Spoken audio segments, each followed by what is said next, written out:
Erin and welcome to A Year of Career, 52 Practical Answers to Your Questions. This is the second episode of the podcast, so thank you for joining me. I'm a career and job search consultant based in Lawrence, Kansas. I own and operate Career Advantage and Career Advantage Golf, and although I'm based in Lawrence, Kansas, I do help folks all over the world with their career development. I help them feel more confident and prepared as they go through their job search, so if I can help you at any time, please let me know. But today we are here to talk about the question of the week. And in honor of National Get Organized Month, our question is, I have one big deadline each week. What tips do you have for staying on track and being productive? So I'm going to give you some tips that have worked for me throughout the course of my jobs, various jobs that I've had, and hopefully it'll provide some tips for you as well. So first, this person mentioned having one big deadline each week. So it's my assumption that that's probably that person's main priority. So the first thing that I recommend is to intentionally set aside time at the end of each week to plan and prepare for the following week so you can make sure that you meet all your deadlines and that you get everything done that needs to be done. I would actually schedule this time on your calendar as you would any appointment because that could really help you with accountability. So it's on your calendar, that's what you're planning to do at that time on that day, so you're more likely to do it because it's actually scheduled.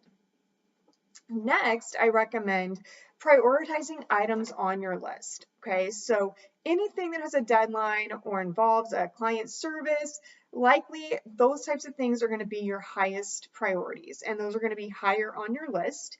And then, think about the other things that you have to get done and work your way down to include those things that you'd like to get done, but maybe don't have to necessarily get done. Then I would look at your top priorities again, like I just mentioned, the things that you really have to get done. And I recommend, just like that planning meeting, actually scheduling work time on your calendar early in the week to get those things done prior to any deadlines. If an emergency comes up, of course, you may need to move the work around. You may need to move it to another time and make some adjustments, and that's perfectly fine. But really just try to work on the task at that scheduled time whenever possible, and then you're more likely to get that thing done, early in the week, and then hopefully you'll have time to get some other things accomplished, and you won't feel so stressed and pressured because you're well prepared. And of course, if you finish any task earlier than expected, you can always start working on the next item on your list. Even if it's scheduled later in the week, go ahead and move it up earlier in the week, so then you'll free up more time for additional tasks as your week progresses. Once you finish all of your main priorities, I would go back to your list and schedule additional tasks that maybe weren't as important to begin with, and then continue that process until you knock out as many items off of the list as possible, and then you'll have your scheduling and planning meeting again at the end of that week to plan and prepare for the following week, and you can move anything that you didn't get done that week onto your list for the next week. When I follow this method of task completion, I feel really prepared. I don't feel nearly as overwhelmed, and it has worked really extremely well for me. It provides that necessary structure that I personally need while still allowing flexibility in case an emergency comes up, and I'm still able to tend to those emergencies, but get back on track really easily and quickly to accomplish those things that I need to get done. And then, like I said, I often find that I'm able to get other things done as well that weren't necessarily a priority, but are still important for my business or my job.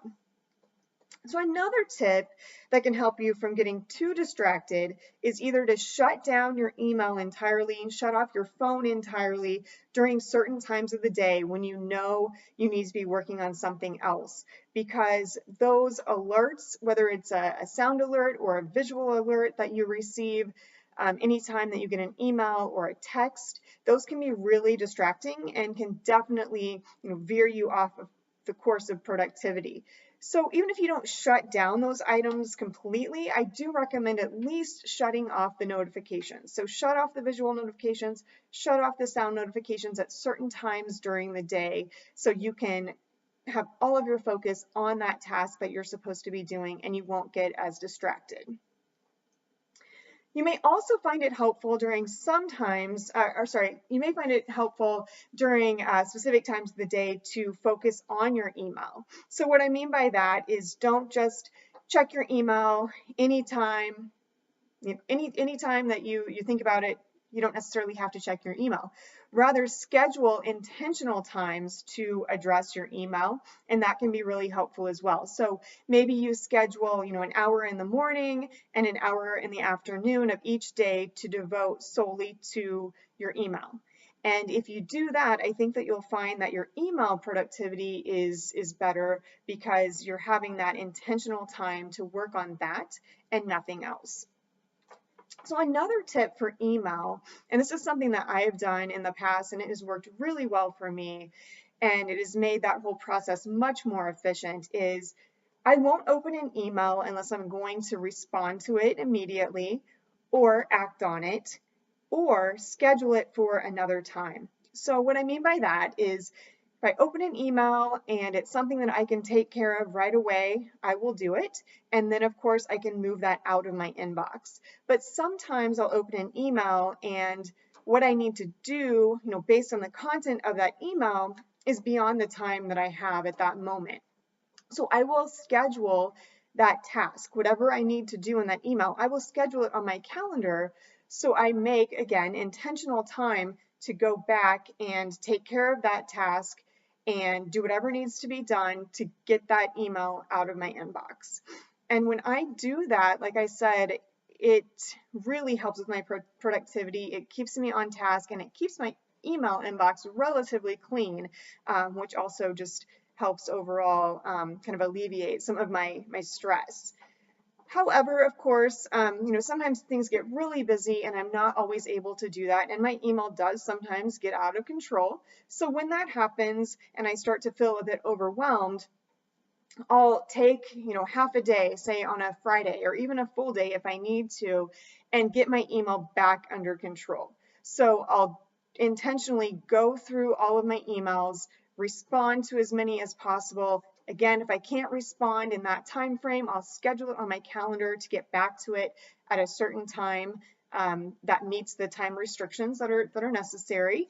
And then I'll clean out my email inbox entirely. So that way, when I come in on Monday, my email is not out of control, my inbox is relatively clean, and I can start over and hopefully continue that organization again for quite some time.